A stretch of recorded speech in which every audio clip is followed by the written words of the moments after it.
जय श्री कृष्ण। आज एक ऐसी स्टोरी सुनते हैं कि दुष्टता की पहचान करना ज़्यादा मुश्किल नहीं होता है। दुष्टों का काम ही होता है कि वो दुष्टता दिखाते हैं। एक बार की बात होती है, 4 दोस्त होते हैं। वो बचपन से एक साथ में होते हैं, पढ़ते हैं, लिखते हैं, सब कुछ करते हैं, एक साथ ही खेलते हैं। पूरा समय वो चारों एक साथ बिताते हैं, एक साथ ही रहते हैं।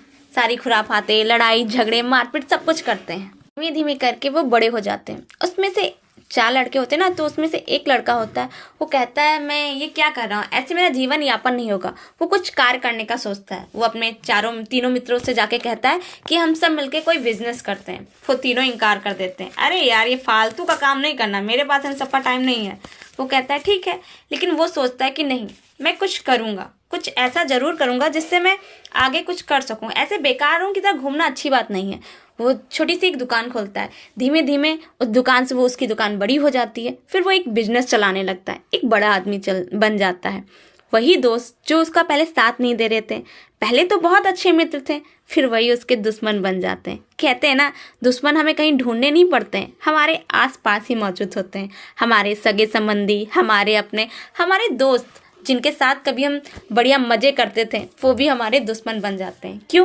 क्योंकि जब हम उनसे आगे निकल जाते हैं तो वो हमसे जलने लगते हैं। और जलन ऐसी चीज़ है कि अच्छे से अच्छे रिश्ते को बर्बाद कर देती है। चाहे जिस रिश्ते में जलन आ जाए ना, उस रिश्ते का टूटना निश्चित है। दोनों सोचते हैं कि चाहे जो हो, हम तीनों मिलकर इसे बहुत परेशान करेंगे।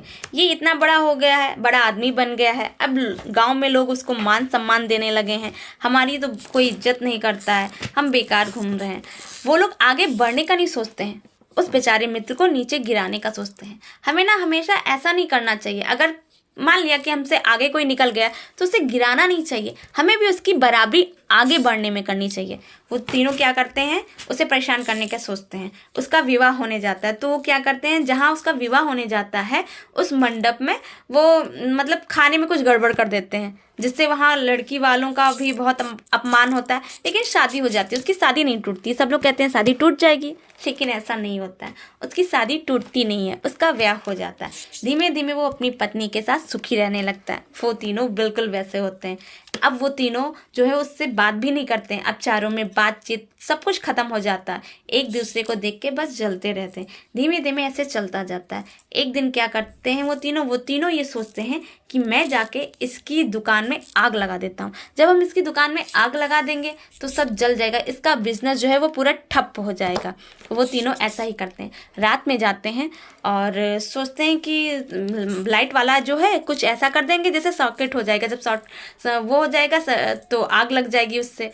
अब वो लोग यही ट्राई करते हैं, लेकिन होता क्या है, कहते हैं ना, हुई है सोई राम रचि राखा, काको तर्क बढ़ावे शाखा। होगा वही जो भगवान को मंजूर होगा। हम लोग उसमें चाहे जो कुछ कर लें, कुछ हो नहीं सकता है। वो लोग जब तार में छेड़खानी करते हैं तो उसमें से एक को करंट लग जाता है, और जब करंट लग जाता है तो वो चिल्लाने लगता है। और इन केस वो भी आसपास होता है जिसकी दुकान पे आग लगाने आते हैं, वो डंडा मार के उसे बचा लेता है। जब उसे ये चीज़ पता चलती कि ये लोग ये करने आए थे तो उसे बहुत दुख होता है कि यार तुम लोग कल मेरे मित्र थे और मैं अकेले नहीं आगे बढ़ा, मैंने तुम लोग से भी बढ़ने को कहा, तुम लोग बढ़े नहीं, और आज तुम लोग के दिल में मेरे लिए इतना जहर घुल गया है कि तुम लोग ये सब करना चाहते हो। फिर उसके तीनों मित्र उससे माफ़ी मांगते हैं और वहाँ से चले जाते हैं। हमारे साथ ऐसा ही होता है, जिस पे हम आँख बंद करके यकीन करते हैं ना, वही हमें धोखा दे जाता है। श्री कृष्ण जी कहते हैं ना, दुष्टों से दूरी भली है। जब पूतना आई थी ना उनके पास, तो उन्होंने पता था कि ये दुष्ट है, इसलिए उन्होंने उससे देख के आंखें बंद कर ली थी। लेकिन जब दुष्ट इंसान ज़्यादा दुष्टता दिखाए ना, तो उसे छोड़ना भी नहीं चाहिए। उसे इतनी जोर से लात मारी थी कृष्ण भगवान ने कि उसका दिमाग हिल गया था। इसीलिए हमें ना दुष्टों से दूर रहना चाहिए। लेकिन फिर भी अगर दुष्ट इंसान अपनी दुष्टता दिखाए तो हमें इतना सामर्थ्य दिखा के उसे इतनी दूर भगा देना चाहिए कि वो फिर कभी भी आपकी लाइफ में वापस आने का सोचे नहीं। अगर वो सोचे तो 100 बार सोचे कि अगर मैं इसके पास गया तो पहले मेरा ये हाल हुआ था। हमें डरना नहीं चाहिए। जिस तरीके से पांडव कम थे लेकिन कौरव 100 थे, लेकिन उनसे डरे नहीं थे, इसलिए हमारी क्वांटिटी कम हो क्वालिटी कम हो कोई बात नहीं, लेकिन हाँ सच्चे रास्ते पे होना चाहिए, सच बोलना चाहिए, गलत नहीं करना चाहिए। कौरव इतने थे लेकिन झूठ का रहा था, पांडव 5 थे सच की रहा थी। इसलिए स्वयं ठाकुर जी श्री कृष्ण भगवान उनका साथ दे रहे थे। इसलिए अच्छे बनते रहिए, अच्छे अच्छे कार्य करते रहिए। राधे राधे।